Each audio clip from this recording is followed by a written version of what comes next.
Manish Kashyap jail से बाहर रहेंगे। जेल से बाहर रहेंगे कब बिल्कुल तक? 100% एकदम। अब वो बेल फाइल करें। हाँ। तमिलनाडु पुलिस के पास कोई ऐसा अधिकार नहीं है कि वो बिहार से आके उठा ले मनीष कश्यप को। अधिकार नहीं है कि मनीष कश्यप ने कोई इतना बड़ा संगीन जुर्म नहीं किया था।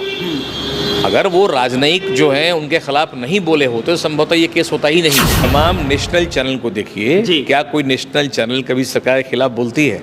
नहीं, कभी नहीं। किसी नेशनल चैनल में इंडियन कॉन्टिनेंट का कोई न्यूज़ कहीं नहीं मिलेगा। ये इलेक्शन तक हमको लगता है कि मैक्सिमम चुनाव तक मनीष को अंदर रखा जाएगा। हाँ, ऐसा होगा? ऐसा लगता है। हाँ, ऐसा होगा नहीं। हाँ। चुनाव के पहले बेल हो जाएगा। हाँ। मनीष ने हर उन जगह पे जाके ग्राउंड जीरो से रिपोर्टिंग किया है जहां आम आदमी नहीं पहुंच सकता है, चाहे रोड का मुद्दा हो, चाहे पानी का मुद्दा हो। लेकिन पत्रकार होके और सरकार को क्रिटिसाइज करने का पावर आपको नहीं है। आपको सिर्फ न्यूज दिखाना है। बिहार के पत्रकार मनीष कश्यप जो कभी गरीब मजदूर किसान की आवाजों को बुलंद कर रहे थे, आज वो सलाखों को पीछे हैं। और ऐसे में अगर देखा जाए तो बिहार पुलिस, तमिलनाडु पुलिस लगातार उनसे पूछताछ कर रही है। लेकिन लोगों के मन में बहुत सारा ये सवाल है कि मनीष कश्यप अगर जेल जा रहे हैं तो कितने दिनों तक वो जेल में रह सकते हैं और उनको कब तक सजा मिलेगी और कब तक उनको बेल मिलेगी। इन सारी चीजों को लेकर लोगों के मन में जो सवाल है वो कहीं ना कहीं घूम रहा है और लोग जानना चाहते हैं। इन सारी चीजों पर बातचीत करने के लिए अभी हमारे साथ पटना हाई कोर्ट के सीनियर अधिवक्ता एसके मिश्रा सर हैं। इनसे हम बात करेंगे। सबसे पहले सर आपका बहुत बहुत स्वागत है। बहुत बहुत धन्यवाद सभी दर्शकों। देखिए, उन पे जो तमिलनाडु में जो भी कुछ घटना घटी थी या नहीं घटी थी या प्रायोजित था, ये अभी तक संदेहास्पद है। वो उसको इन्होंने लाइमलाइट में लाया और पूरे बिहारियों को ये बताया कि बिहार वासियों के साथ तमिलनाडु में क्या हो रहा है। उसमें कुछ सच्चाई भी थी। बहुत सारे ऐसे पेशेंट भी थे जिन्होंने अपना रिपोर्ट कार्ड दिया और मेडिकल प्रिस्क्रिप्शन दिया, उन्होंने एक्सरे रिपोर्ट दिया उन्होंने। बहुत लोग का सर इंजरी हुआ है, ग्रीवियस इंजरी भी हुआ है, वो तो सही है। लेकिन कुछ बातें बनावटी भी थी या प्रायोजित था जो इनके लिए एक ऑफेंस हो गया और बिहार में आए और बिहार पुलिस ने अरेस्ट किया। उसके बाद जब इनको समन मिला तो समन मिलने के बाद इन्होंने पर्टिकुलर एक राजनायक के खिलाफ उनके नाम लेके और चैलेंज किया। ये अपने आप में बेबाकी इनकी जो है ये ऑफेंस था। ये आपको लगता है कि यही इन्होंने गलत कर दिया? लेकिन अभी मनीष कश्यप को जिस प्रकार से पकड़ के लाया जाता है, उसके बाद में उनके साथ सड़क पर चेहरे को ढक के फोटो शूट कराया जाता है, उस फोटो को सोशल मीडिया पर वायरल किया जाता है। ये सब क्या एक पत्रकार के साथ होना चाहिए? देखिए, अगर न्यायालय स्ट्रिक्ट थोड़ा हो जाए तो ऐसे पुलिसकर्मी को भी दंडित किया जा सकता है, क्योंकि न्यायालय सरकार के अधीन नहीं चलती है। न्यायालय एक इंडिपेंडेंट बॉडी है, जुडिशरी हम लोग का इंडिपेंडेंट बॉडी होता है वो। लेकिन सरकार अगर किसी के साथ इस तरह से दमनात्मक अगर कार्रवाई कर रही है तो न्यायालय उसके लिए खड़ा है। न्यायालय आपके हक के लिए खड़ा है। आपकी आवाज जो है न्यायालय सुनेगी और आपको इंसाफ मिलेगा। मनीष कश्यप ने कोई इतना बड़ा संगीन जुर्म नहीं किया था। अगर वो राजनयिक जो हैं उनके खिलाफ नहीं बोले होते तो संभवतः ये केस होता ही नहीं हो। सबसे बड़ी बात ये होती है, यानी कि आपको लगता है कि जिस प्रकार से वीडियो में उन्होंने बोला था कि 180 दिन के अंदर में अगर हम जेल गए तो सरकार गिरा देंगे, यही सब बातें सरकार को कहीं ना कहीं ये नहीं वो बोल सकते हैं। इससे खराब बात तो मंच से नेता लोग बोलते हैं, कहाँ FIR होता है? आप देखेंगे एक नेता अगले नेता की। तो फिर मनीष कश्यप पर क्यों हो जाता है? भाई सवाल है कि आप आम आदमी है ना, खास आदमी तो है नहीं। हमारे यहाँ सरकार की दृष्टि में आम आदमी और खास आदमी दो तरह के मेहमान होते हैं। तो आप आम आदमी हैं, खास आदमी तो है नहीं, आप वो खास आदमी है। तो एक आम आदमी खास के खिलाफ अगर बोलेगा तो अपराध की श्रेणी में रखा जाएगा उसको। अब ये तय करना है न्यायालय को कि ये आदमी अभियुक्त है, अपराधी है या नहीं है। तो न्यायालय में ये प्रोड्यूस करेंगे। न्यायालय में दूध का दूध पानी का पानी हो जाएगा फिर वो।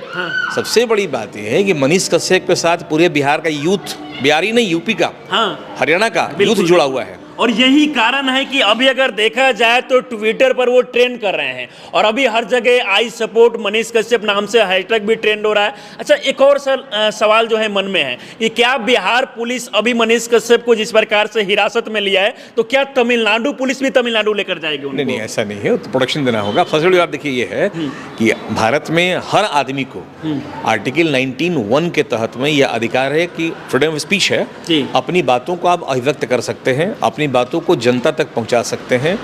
हर बात को एक्सप्रेस करने की पूरी आज़ादी आपको मिली है, लेकिन आज़ादी का यूज़ करना है, मिसयूज़ नहीं। कभी कभी लोग मिसयूज करने लगते हैं। आप देखेंगे नेता लोग कहीं मंच से पढ़ के इतनी गंदी गंदी गालियां देती हैं। असेंबली के अंदर देखिएगा टेलीकास्ट हो रहा है, न्यूज चैनल दिखा रहा है, कोई माइक फेर रहा है, कोई माइक तोड़ रहा है, कोई कुर्सी फेंक रहा है। ये ऑफेंस नहीं है। कहाँ FIR किसी पे होता है? FIR हुआ भी तो कल देखिए बेल मिल जाता है, बेल मिल जाता है तुरंत। तो ये खास लोग हैं। तो आम से खास बनने की जो यात्रा है, सरकार को ये लगता है कि ये आम आदमी भी खास बनने की तैयारी कर रहा है। अगर उसको कोई खास बनना ही है तो हमारे साथ चला है। अगर वो हमारी पार्टी में आ जाएगा तो उसको माला पहनाएंगे हम, और अगर मेरी पार्टी की खिलाफत करेगा या सरकार गिराने का प्रयास करेगा तो पहले दबोच लो उसको। और ये इलेक्शन तक हमको लगता है कि मैक्सिमम चुनाव तक मनीष को अंदर रखा जाएगा। ऐसा होगा? ऐसा लगता है? हाँ, ऐसा होगा नहीं। चुनाव के पहले बेल हो जाएगा, ऑनरेबल हाईकोर्ट से बेल हो जाएगा। अरे 100% बेल होगा, 100% बेल होगा। बेल कैसे नहीं होगा? मुझे लगता है कि शायद बिहार के पहले आप ऐसे वकील हैं जो इन सारी मामलों को लेकर इतना खुल के बोल रहे हैं। बहुत सारे लोग डरते भी हैं कि सरकार कहीं हम पे भी कार्रवाई ना कर दे। एक प्रिंसिपल है जुरिस्प्रूडेंस का हम लोग के यहाँ कि bail is the rule and jail is exception. तो बेल आपका अधिकार है। आप हमको अगर जेल में रख देंगे तो अपनी बात हम रख कैसे पाएंगे न्यायालय में? हम साक्ष्य कैसे ला पाएंगे अपने समर्थन में? इसलिए न्यायालय बेल देता है। बेल देने का मतलब केस खत्म नहीं हो गया। बेल मिलने के बाद आप अपने समर्थन में साक्ष्य लाइए और ये प्रूफ कीजिए कि जो आरोप पुलिस ने आप पर लगाया है वो गलत है और हम सही है। केस ही खत्म हो जाएगा। जब साक्षी ही कोई खिलाफ आपके नहीं रहेगा तो न्यायालय क्यों जेल में रखेगा इसको? न्यायालय आपके लिए है, न कि न्यायालय आपको दंडित करने के लिए, बेवजह दंडित करने के लिए। ऐसा नहीं होता ना।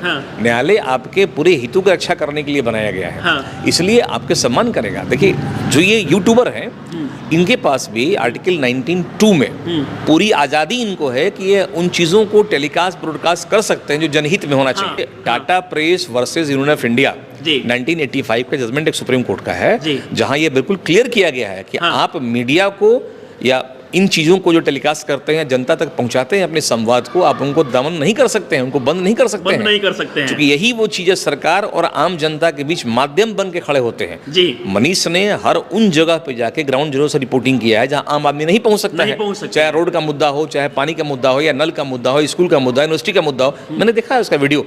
कहीं उसने ऐसा नहीं कहा है कि भाई सरकार यहाँ फेल्योर नहीं है। सरकार की फेल्योर को उन्होंने उजागर किया। हाँ, काश अगर वो सरकार की तारीफ में कुछ ये भी दिखाता अगर अपने चैनल पे कि सरकार ने ये अच्छा काम किया है, सरकार खुश हो जाती। तो यानी कि जब तक वो सरकार को कहीं ना कहीं सपोर्ट करते रहे तब तक सही है मनीष कश्यप। लेकिन जब सरकार को लगा कि नहीं हमको टारगेट किया जा रहा है और हमें बदनाम करने की कोशिश की जा रही है, तब उनको अंदर डाल दिया गया। तमाम नेशनल चैनल को देखिए, क्या कोई नेशनल चैनल कभी सरकार के खिलाफ बोलती है? नहीं, कभी नहीं। किसी नेशनल चैनल में इंडियन कॉन्टिनेंट का कोई न्यूज़ कहीं नहीं मिलेगा। आपको न्यूज़ मिलेगा इजराइल का, इराक का, या रशिया का, अमेरिका का, पाकिस्तान का।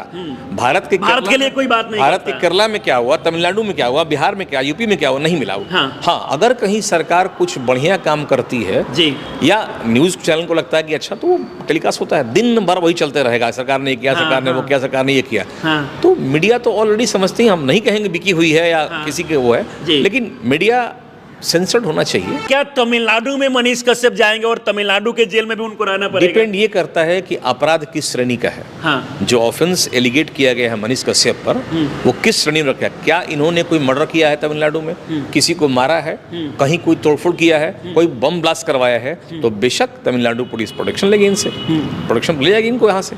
लेकिन अगर ऐसा नहीं हुआ है, तमिलनाडु पुलिस के पास कोई ऐसा अधिकार नहीं है कि वो बिहार से आके उठा ले मनीष कश्यप को। अधिकार नहीं है कि तमिलनाडु बिहार में आके मनीष कश्यप, बशर्ते ऑफेंस उस कैटेगरी का नहीं हो कि मनीष को वहां प्रोड्यूस होना पड़े। तमिलनाडु पुलिस इनको समन कर सकती है, बुला सकती है, इनको अपना पक्ष रखने की वो टाइम देगी, समय देगी इनको कि अपनी बात रखिए आप। अगर उसको ऐसा लगता है कि नहीं मनीष कश्यप ने कोई ऐसा राष्ट्रद्रोह का काम किया है, राज्यद्रोह का काम किया है, तो हिरासत में ले सकती है। लेकिन अभी तक कोई ऐसा मामला सामने नहीं आया। यानी कि आपको लगता है कि अभी तक मनीष कश्यप ने कुछ भी ऐसा नहीं किया है कि तमिलनाडु पुलिस उनको ले जाए और हिरासत में डाल दे, जेल में डाल दे, ऐसा कुछ नहीं किया है?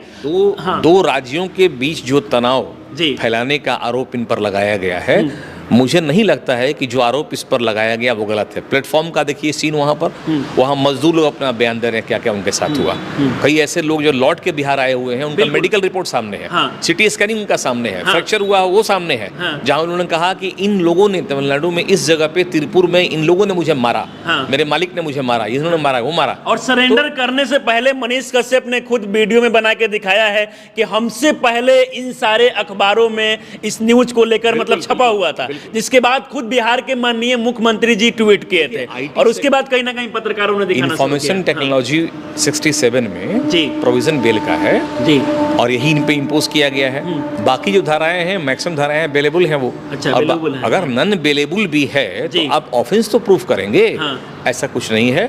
सिंपल, मनीष कश्यप जेल से बाहर रहेंगे, जेल से बाहर रहेंगे कब बिल्कुल तक? 100% एकदम। अब वो बेल फाइल करें, बेल फाइल करें वो जेल से बाहर रहेंगे। सर अगर मनीष कश्यप को सजा मिल रही है तो कब तक जेल में रह सकते? मैक्सिमम 3 साल। 3 साल तक मनीष कश्यप जेल में रहेंगे मैक्सिमम। अपराधी तो बनाया जाता है ना, पुलिस तो अपराधी। आप अभी रोड पे निकले यहाँ से, पुलिस पकड़ लेगी, आपको डाल लेगी पॉकेट में शराब का बोतल, बोल देगी आप शराब लेके जा रहे थे, ऐसा भी होगा, केस बन गया। 90% तो यही होता है। तो केस बनाना तो अपने हाथ में होता है। इतने कानून हमारे यहाँ सख्त है, लेकिन पुलिस को ये आज़ादी दी गई है। पुलिस पे कोई नियंत्रण हमारे न्यायालय का नहीं है। पुलिस मैनुअल है, उसमें ऐसे ऐसे प्रावधान दिए गए हैं कि पुलिस जो मर्जी कर रही है, और कोर्ट बिल्कुल डिपेंडेंट है पुलिस पर। थाना जो लिख के देती है, न्यायालय उसको मान लेता है। हाँ, अच्छा, अभी थोड़ा कुछ दिनों से ऐसा हुआ है कि माननीय उच्च न्यायालय अब थानाओं का भी हाल चाल ले रहा है, थाना का भी कि आपने ऐसा कैसे किया, और इसमें लोग फंस रहे हैं अब। लेकिन पहले ऐसा कभी नहीं हुआ था, पहले नहीं हो रहा था, ऐसा कभी नहीं हुआ। अंत तक एक सवाल कि मनीष कश्यप को कब तक बेल मिलेगा और इसके लिए क्या आप भी कुछ मनीष कश्यप बेल फाइल करें, और भरसक पूरी कोशिश रहेगी कि मनीष कश्यप को बेल मिल जाए। हाँ, लेकिन एक बात मनीष से अगर कभी मेरी मुलाकात हो तो हम जरूर बोलेंगे, किसी व्यक्ति विशेष के बारे में कोई भी टिप्पणी टिप्पणी वो ना करें। चाहे वो राजनयिक हो या उनका मित्र ही क्यों ना हो। आप अपने को, आपको ये जो मिला है, आप यूट्यूबर हैं तो जनता की बात सरकार तक रखिए। सरकार को क्रिटिसाइज करने का अधिकार आपको नहीं दिया गया है। जब तक आप जर्नलिज्म में हैं, आप पत्रकारिता छोड़ दीजिए, खूब क्रिटिसाइज कीजिए, लेकिन पत्रकार होके और सरकार को क्रिटिसाइज करने का पावर आपको नहीं है। आपको सिर्फ न्यूज दिखाना है, यहाँ ऐसा हुआ और ये ऐसा हो रहा है, सरकार ऐसा नहीं कर रही है। लेकिन अपना विचार सरकार के खिलाफ आप दीजिएगा किसी मंच पर आके, जब आपको बुलाया जाएगा एज ए पॉलिटिकल एनालिस्ट, आप वहाँ ये बोलिए, कोई दिक्कत नहीं है। लेकिन एज ए पत्रकार कभी नहीं बोल सकते हैं, क्योंकि पत्रकारिता का भी अपना एक उसूल होता है। आप उसका हनन कर रहे हैं।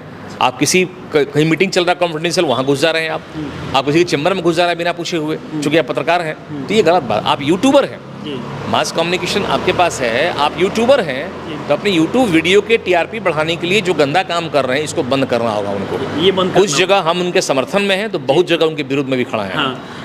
चलिए सर, हमारे साथ आप जुड़े, इतनी अच्छी जानकारी दी, इसके लिए आपको बहुत बहुत धन्यवाद। शुक्रिया। बाकी हमारे साथ बात कर रहे थे पटना हाई कोर्ट के सीनियर अधिवक्ता SK मिश्रा सर हैं, जिन्होंने, मुझे लगता है कि बिहार के पहले ऐसे वकील हैं जो इन सारी मामले को लेकर बेबाकी के साथ खुलकर ये बातें को बोले। बाकी आप लोग इनके बातें को लेकर क्या सोचते हैं, अपनी राय हमें जरूर दें। आप हमारे साथ जुड़े रहें। जय हिंद।